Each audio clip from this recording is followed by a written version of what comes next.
3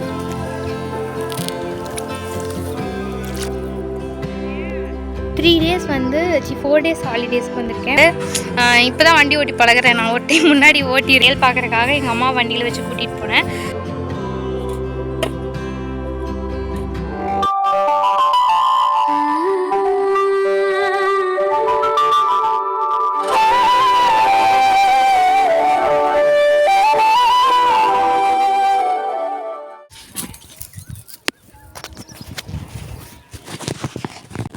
ஹாய்ங்க, வணக்கம். Welcome to Bava diaries. இந்த vlog எதை பற்றி அப்படின்னா 3 days வந்து 4 days ஹாலிடேஸ்க்கு வந்திருக்கேன். ஓட்டர் ஹாலிடே அதுக்காக வந்திருக்கேன். ஒன் டே ஊருக்கு போயிடுவேன், கோயில் நோம்பி, ஐயா கோயில் நோம்பிக்காக. அது தனியாக ஒரு vlog-ஆக போடலாம் அப்படின்னு வச்சுருக்கேன். இந்த 3 day எப்படி ஸ்பெண்ட் பண்ண போகிறேன் அப்படிங்கிறத பற்றி இந்த vlog. பட் எனக்கு தெரில, ஏன்னா ஸ்டோரேஜ் பத்துமா அப்படின்னு. பிகாஸ் ஏற்கனவே ஒரு வீடியோ எடிட் பண்ணி வச்சுருக்கேன். நான் இன்னும் வந்து கம்ப்ளீட் பண்ணாமல் அதை போஸ்ட் பண்ணாமல் இருக்கேன். ஸோ லெட்ஸ் see என்ன பண்ண போகிறேன்னு தெரில, பார்க்கலாம். என்னோடய யூடியூப், இன்ஸ்டாகிராமை ஃபாலோ பண்ணியிருந்தீங்கன்னா தெரிஞ்சிருக்கும் இவன் யார் அவன் யார் அப்படிங்கிறத. அவன் வந்து சிம்பா, இவன் வந்து டெனி. அவன் கொஞ்சம் அமைதியான சமத்தான பையன், இவன் கொஞ்சம் ஆக்டிவாக இருப்பான். பட் ஆனால் இவன் எதுவும் பண்ண மாட்டான். இவன் வந்து பொறுப்பான வேலை, ரெஸ்பான்சிபிலிட்டி அப்படின்னு என்னென்னு உனக்கு தெரியாது. பட் அவன் தான் ரெஸ்பான்சிபிலிட்டியாக இருப்பான் கொஞ்சம். ஸோ இவங்க தான் எங்கள் வீட்டு 2 குட்டீஸ். ஸோ ஹாஸ்டல்லேருந்து ஒரு 3:34 அப்படிங்கிறப்போ வீட்டுக்கு வந்துட்டு இப்போ தான் வண்டி ஓட்டி பழகிறேன். நான் ஒரு டைம் முன்னாடி ஓட்டியிருக்கேன். ஓட்டி முடிச்சுட்டு அப்போ ஓட்டி பழகினேன்.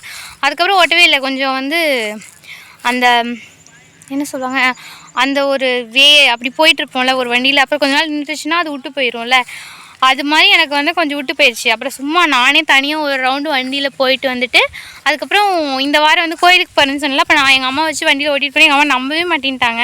ஸோ அதனால் இந்த வாரம் எங்கள் அம்மாவை நான் வந்து வண்டியில் வச்சு ஓட்டிகிட்டு போகிறேன் அப்படின்னு சொன்னேன். ஸோ அதனால் எங்கள் அம்மா வந்து ஒரு ட்ரையல் பார்க்குறதுக்காக எங்கள் அம்மா வண்டியில் வச்சு கூட்டிகிட்டு போனேன்.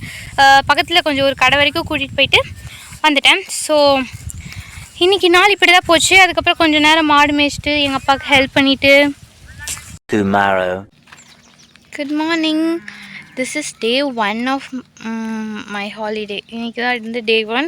மார்னிங் ஒரு 7 மணிக்காட்ட பொறுமையாக எழுந்திரிச்சிட்டு பல் விளக்க போகிறேன். ப்ரஷ் எதுவும் எடுத்துகிட்டு வர மாட்டேன் வீட்டுக்கு வரும்போது ஹாஸ்டல்லேருந்து. பிகாஸ் இருக்குது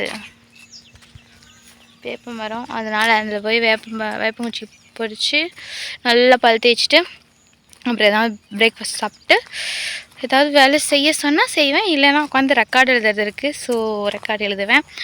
ஓகே, இப்படி தான் போயிட்டுருக்கு. பாய். என் அப்பா வந்து நேற்று நைட் நான் என் அப்பாட்ட சொல்லியிருந்தேன். என்ன சொல்லியிருந்தேன் அப்படின்னா,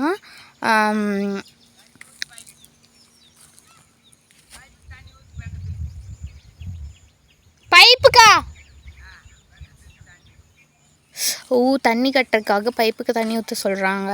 அப்போ தான் மோட்டார் எடுக்கும். இதில் ஏதோ ஒரு பிரச்சனை ஆயிடுச்சு. அதனால் இப்போ வந்து எங்கள் அப்பா எனக்கு மார்னிங் வந்து சொல்லியிருந்துச்சு. என்ன சொல்லியிருந்தாரு அப்படின்னா, காலையில் நானும் நீயும் பாருக்கு வரலப்பா அப்படின்னு நான் சொல்லியிருந்தேன். சரி சாமின்னு சொல்லியிருந்தாரு. நானும் சரிங்கப்பா அப்படின்னு சொல்லிட்டு 7 மணி வரைக்கும் தூங்கிட்டேன். எங்கள் அப்பா 5:45 எழுந்திரிச்சு போய் லைட்லாம் போட்டு பாருக்கு வர ஆரம்பிச்சிட்டாரு. ஆக்சுவலி இட்ஸ் நாட் குட் இல்லை, இப்படி நடக்கிற பேக்வேர்டில். இப்போ வந்து ஸோ அவங்க 2 பேரும் இப்போ பாருக்கு ஓட்டிகிட்டு இருக்காங்க. இப்போ போய் நான் தண்ணி எடுத்துட்டேன்னா தண்ணி கட்டிட்டு ஓட்டு போட போவாங்க. இன்றைக்கி ஓட்டு போடுறனால இல்லையா, ஓட்டு போட்டு போவாங்க. எங்கள் வீட்டில் கொஞ்சம் லேட்டாக தான் போவாங்க. எனக்கு ஓட்டு இல்லை. எங்கள் வீட்டில் எங்கள் அம்மா எங்கள் அப்பா தான் ஓட்டு போட போவாங்க. நான் போக மாட்டேன். எங்கள் அக்கா வந்து அவள் ஹஸ்பண்ட் கூட போயிடுவா, மாமா கூட போயிடுவா. ஸோ போய் தண்ணி எடுத்துடலாமா, வாங்க.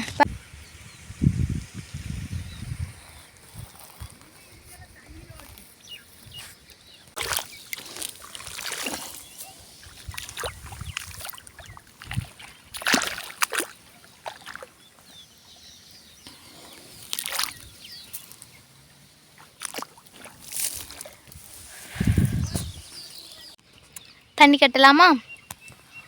இப்போது நான் வந்து இந்த மாதிரி வந்திருக்கேன்னா, வீட்டுக்கு போகும்போது ஹாஸ்டல் போகும்போது ஆளே அடையாளம் தெரியாமல் மாறிடுவேன். ஓகேட்டேன். இன்றைக்கி வந்து காலையிலே தண்ணி கட்டுற வேலை. தண்ணி கட்டி முடிச்சுட்டு கொஞ்சம் ரெக்கார்டு ஒர்க் இருக்குது, அதை உட்காந்து எழுதி முடிச்சுட்டு அதுக்கப்புறம் நான் போய் மறுபடியும் வேறு ஏதாவது தோட்டத்தில் வேலை இருந்துச்சுன்னா அது செய்வேன். சாப்பிட்டு அப்புறம் அம்மாவை ஓட்டு போட கூட்டிகிட்டு போகணும். காலையில் பால் ஊற்ற போனேன். ஸோ இப்படி தான் போயிட்டுருக்கு. பார்க்கலாம். போன டைம் வீட்டுக்கு வரும்போது இதுக்கு தண்ணி கட்டிகிட்டு இருந்தேன். இப்போ இதெல்லாம் அறுவடை பண்ணிட்டாங்க. இப்போ அடுத்த விவசாயம், அதுக்கு தண்ணி கட்டிகிட்டு இருக்கேன். இந்த வீடியோ எடுத்து ரொம்ப நாளைக்கு அப்புறம் இந்த வீடியோவை எடிட் பண்ணுறேன். பிகாஸ் வந்து ஏதோ அதுக்குள்ளே நிறைய ஒர்க்கெல்லாம் வந்து அதை அப்படியே ஸ்டாப் பண்ணி வச்சுட்டு இப்போ தான் எடிட் பண்ணுறேன். ஓட்டர் ஹாலிடேஸ் வந்து ரொம்ப நாள் ஆகிடுச்சு. பட் வந்து நான் எப்பயுமே வந்து ஹாஸ்டல்லேருந்து வீட்டுக்கு போனேன்னா இந்த மாதிரி தான் வீட்டில் ஏதாவது ஜாலியாக ஏதாவது வேலை பண்ணிகிட்ருப்பேன். இந்த வேலை ஜாலி இல்லை, பட் நான் ஏதாவது பண்ணிகிட்ருப்பேன் ஜாலியாக. எனக்கு வந்து விவசாயம் பிடிக்கும் தான், ஆனால் வெயிலில் வேலை செய்கிறது எனக்கு பிடிக்காது. ஸோ அதனால தான் நான் இன்ஜினியரிங்கே எடுத்தேன், ஐடி ஃபீல்டில் போகலாம் அப்படின்னு சொல்லிட்டு.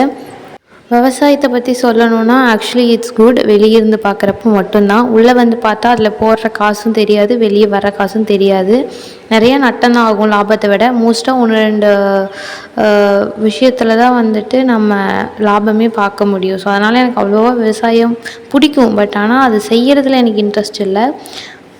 நீங்கள் இந்த மாதிரி ஹாலிடேஸ்க்கு போனேன்னா என்னெல்லாம் பண்ணுவீங்க அப்படிங்கிறத சொல்லுங்கள். நான் வந்து இந்த ஹாலிடேக்கு நான் வந்தப்போ எனக்கு நிறைய ஒர்க் இருந்துச்சு. பட் இருந்தாலும் வந்து அம்மா அப்பா கொஞ்சம் ஹெல்ப் பண்ணணும் அப்படிங்கிறக்காக தண்ணி கட்டுறது, பாரு கோதுறது, அப்புறமா வேறு ஏதாவது வேலை சின்ன சின்ன வேலையெல்லாம் அவங்களுக்கு செஞ்சு தரது, அந்த மாதிரி வேலையெல்லாம் செஞ்சுட்டு இருந்தேன். அந்த கொக்கு பாருங்களேன் எவ்வளோ அழகாக புழு எடுத்துகிட்ருக்குல்ல.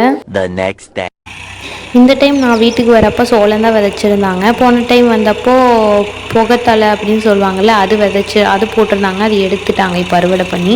இந்த டைம் சோளம் நான் வரப்போ கீழே விதைச்சிட்டாங்க ஏற்கனவே. ஸோ வந்து அதுக்கு தண்ணி மட்டும் கட்டுற வேலை இருந்துச்சு. அதை நான் கொஞ்சமாக கட்டி கொடுத்தேன். அப்புறம் என் அப்பா தான் முக்கால்வாசி கட்டினார்.